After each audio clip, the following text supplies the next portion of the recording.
Hello everyone, welcome back to Learn, Share and Repeat with me, Peter Rising. It's good to see you again. If it's your first time on the channel, welcome, nice to meet you. If you could do me a huge favor, hit the subscribe button and the notifications bell as you do so. I get so tired of hearing myself say that, so I can't imagine how you all feel, but it does help me so much. It's really important, and just by doing that, it takes you a couple of seconds. It's completely free. I might pop up in somebody else's feed that you know, and we grow this community together. You can also become a member of the channel if you want to support the channel even further and interact with me more. There are many perks available to you. Click on the join button to find out all about it.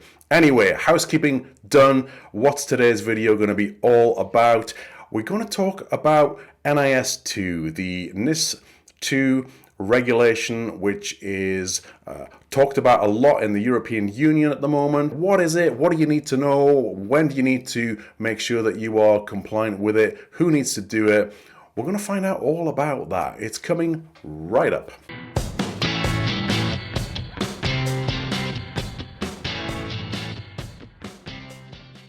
All right, let's get right into the NIS2 Directive, NIS2 or NIS2, whatever you want to call it. What is it? Let's have a look at the official documentation right from the European Parliament, a high common level of cybersecurity in the European Union. All right, let's read the overview.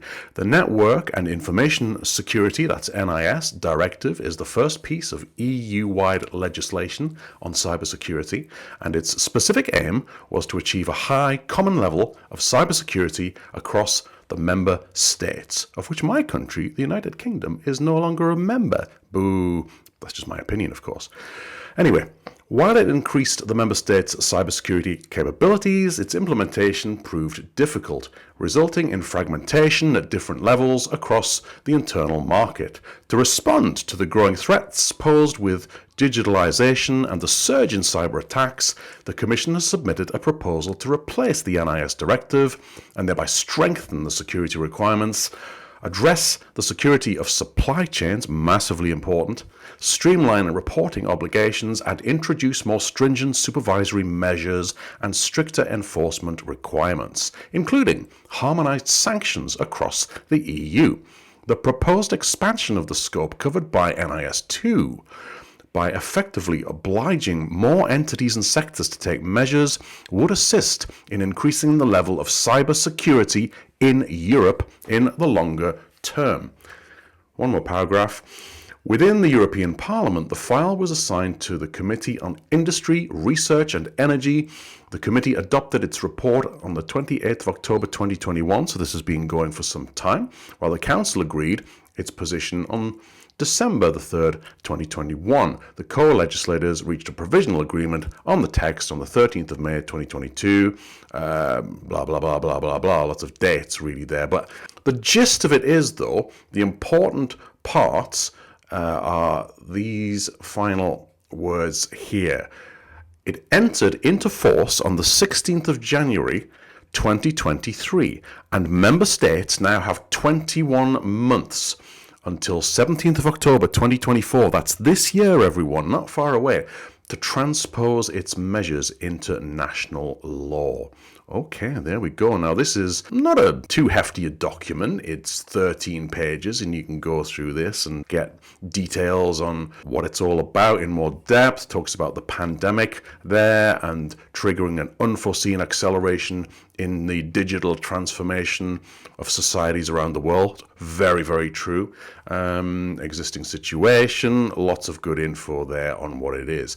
And you can also, through this link here, get right into a lot more of the finer details of it in different languages and formats. You can download it in different languages in HTML, PDF, official journal, and get right into the directive itself, line by line, paragraph by paragraph, and get all of that finer detail. So very, very cool stuff indeed. Now, before we move on to the next part of this video, one key thing that I want to point out about NIS2 is that you may be thinking, well, I'm in the UK, I'm in the US, I'm not in the European Union, so this isn't going to affect me, right? Well, not necessarily.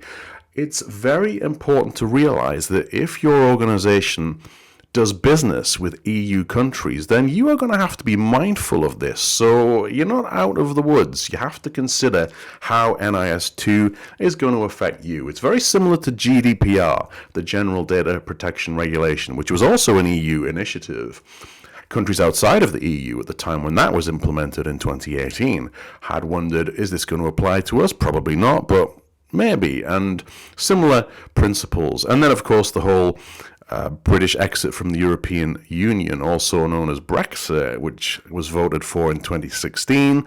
That initially saw the United Kingdom being bound by GDPR when it came into force in 2018, I think it was.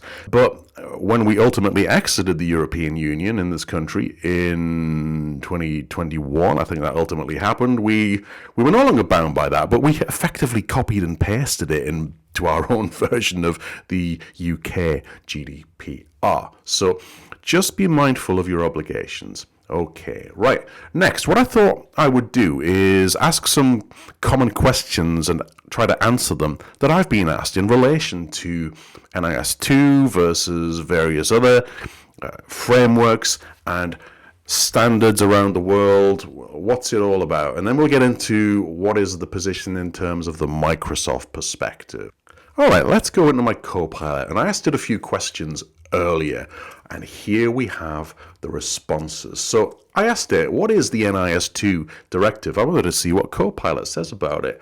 And here we go. We get some similar blurb. NIS2 directive, significant piece of EU-wide legislation focused on cyber security, the primary objective of which is to achieve a high common level of cybersecurity across the EU. Let's delve into the details. What is the background? The original NIS directive was introduced in 2016 as the first EU-wide legislation. Its purpose, as we've already seen, is to enhance cybersecurity.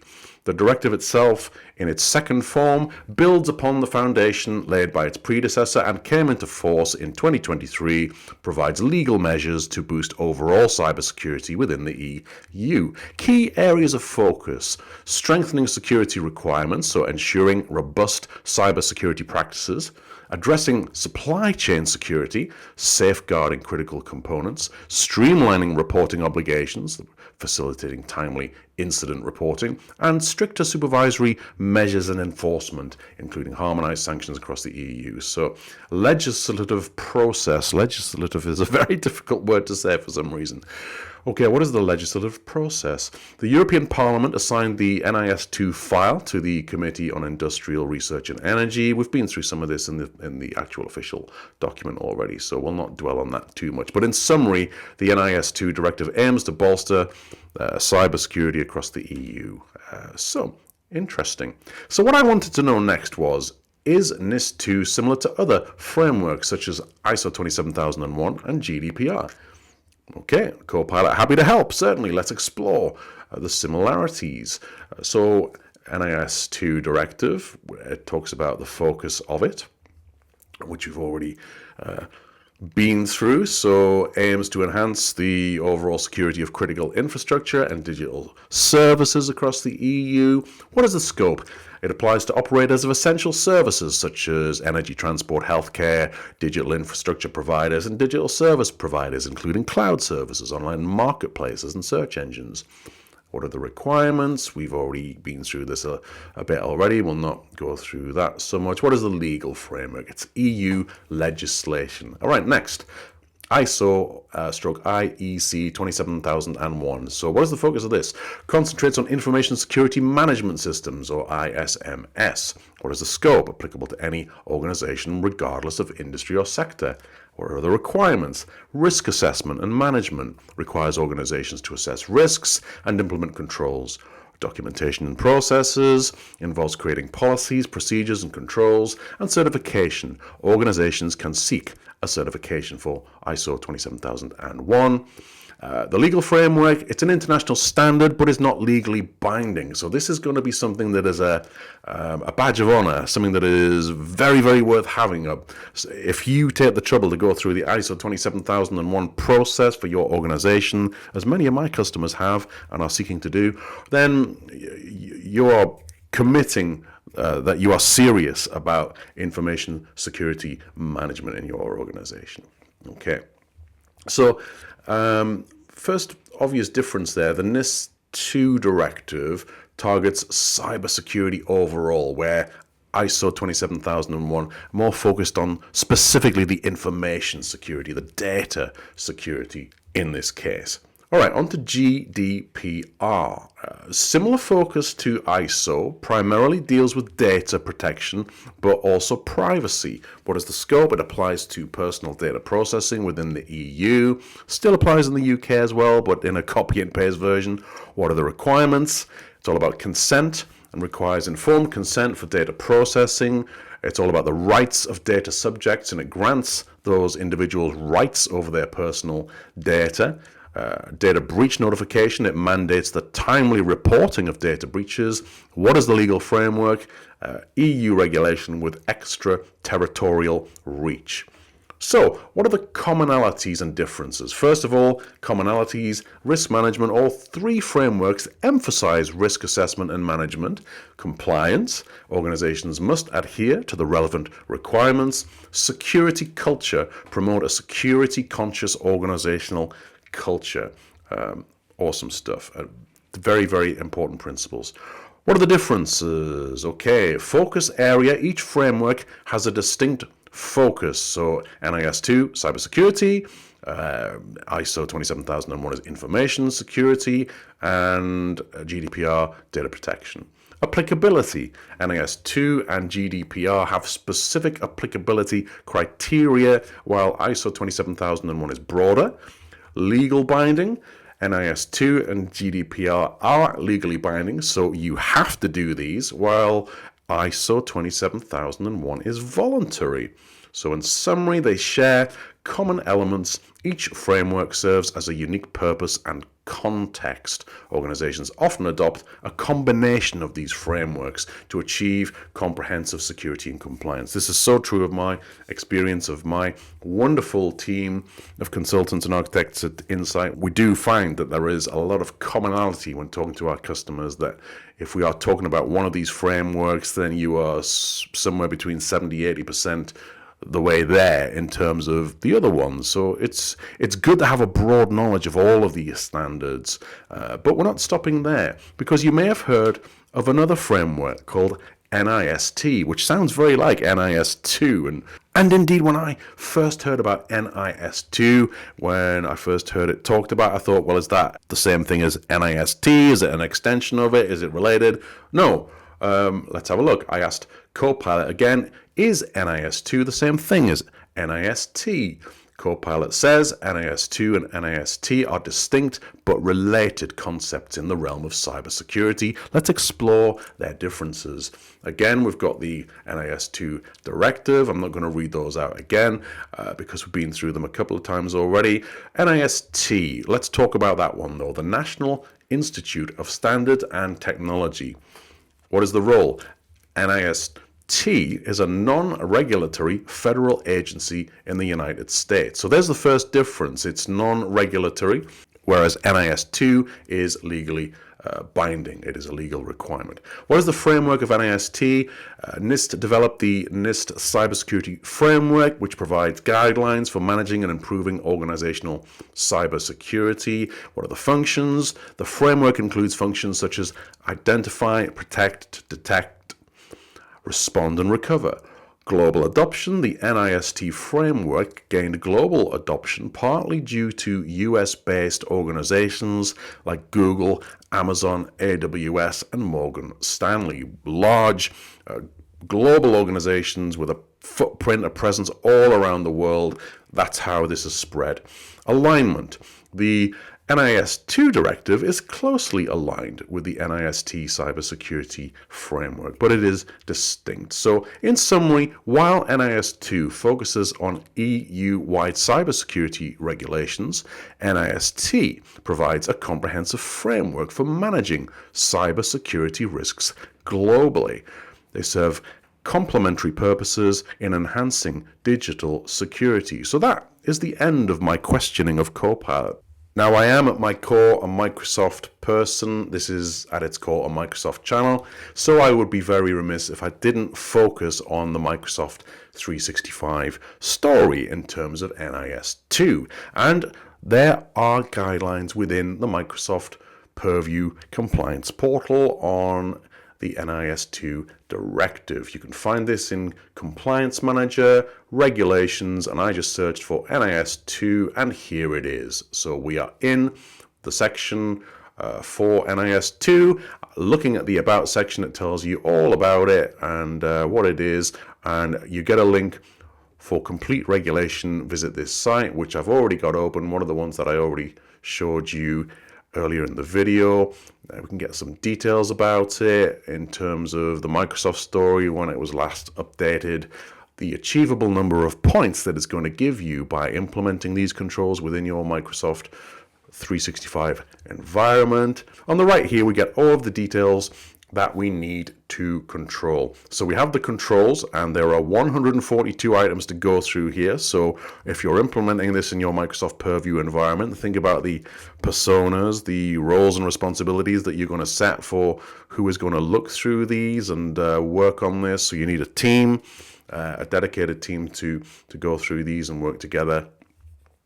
142 items. You can filter these as you need to by control family, and you can get more detail here in terms of the specific sections, so you can go through here and filter those out. But let's just take a general quick helicopter view through these controls. So the first one we have here, we have 5 items in the first one: competent authorities and single points of contact. So I've just noticed the achievable points there. So there are no points to be gained by these ones here in the Microsoft context. But here we have 27 points available for ensure adequate resources for authorities. So let's take a look at that one and see what is in there. So nothing in terms of improvement actions here. This is all on Microsoft in this particular scenario. So resource availability for products, Microsoft 365, achievable points. So if we drill deeper into that, we can get information on what Microsoft is doing about this particular NIS2 requirement, and they label this as SC-0113. Implementation status: it has been implemented by Microsoft. The notes here, what Microsoft did for this particular item, the testing status that was carried out. You can see that this one passed. Any related controls, we can see this one here: ensure technical capabilities of computer, can I expand that out? I hate it when I can't do that, but computer something, Article 11.2. So there we go. We get all of the testing related controls, the evidence, no particular evidence submitted here by Microsoft on that one. Interesting. So let's go back and back again. And as we can see, we can go through all of these sections here and see what needs to be done. But if you want to get quickly to your improvement actions, here we go. Here we can see the things that we need to do: assign trainings and send reminders. So there are 9 achievable points there. How to implement: Microsoft recommends that your organization assigns training, how to use Microsoft solutions to implement, and your organization can use attack simulation training via the Microsoft 365 Defender portal to do so. If you want to do that, if you're using Microsoft Defender simulation training, you can get right into it by clicking Launch Now. And when I do so, I can get into my Defender portal and into attack simulation training. So that's where you would set it up. Oh yes, I have dark mode on the security portal. So implementation, learn more. You can get right to the Microsoft Learn content for each of these implementation controls, so you can get good information on how and why you should be doing this. Lots of good stuff in there. So let's go back to your improvement actions. Let's select there's not many in here for us to do here. So a really important one is insider risk management policies, and also create data transfer policies to support privacy goals. But let's take a look at the insider risk management one. So recommendations here: how to implement insider risk. That should keep us within the Purview portal in this case, prerequisites and licensing requirements, so we can get right into what we need in order to do that, and the Learn documentation. If we right click and launch now, let's just open that in a new tab this time, so we're not losing sight of where we are. It takes us into insider risk management, and we can create the appropriate insider risk policy to satisfy that requirement. So there you go. Pretty simple to do. Lots of filtering options. You can view by your improvement actions, of which in my case there are only 11. The Microsoft actions, of which there are 85 items there. So you get good visibility about how you should be doing this and how it's going to improve your overall compliance score. Spectacular. I'm sure that is a word that has never been used in conjunction with frameworks such as NIS2 and ISO 27001 and so on and so on. But do you know what? I find it really interesting. That's just me. That's just my brain. But it's regardless of whether you find it interesting or not, it's crucially important to understand what your organization is bound by, what you need to do to be compliant with not only industry regulations but government requirements in the various countries that you are working with and for. So there you go. Cool stuff. Right. Let's wind up the video. Before we do so, just a couple of little notes. I'm going to try something new just to get a bit more structured with my videos. I'm going to have more of a structured release schedule for the next few weeks to see if that works. So I'm aiming to release a video on a Sunday evening at 6 p.m. UK time, British Summer Time as we are now in, BST, and then I'm going to try and release another one on a Tuesday evening at the same time, 6 p.m. And when I do members videos, although they will be a little bit more sporadic, I'm going to release those on a Friday evening at the same time. There will be shorts getting released at a fairly sort of irregular cadence, so watch out for those as well. Shorts are just small 1-minute snippets of the video. Sometimes they're completely new content, but watch out for those. Let me know what you think of the new recording and release schedule. I think it might just help a little bit for when you can expect to see a video drop from me. So let me know your thoughts in the comments. Right, thanks as ever for your support. Thanks to my viewers, my subscribers, and my members. Your support is massively appreciated. You have no idea how much it means to me. Do hit that subscribe button if you have not already done so, and the notifications bell for reasons which I stated at the start of the video. I'll not dwell on that again. And if you want to explore the membership options, click that join button, take a look and see what it's all about. Okay, you all take care. I will see you all very soon. Bye bye.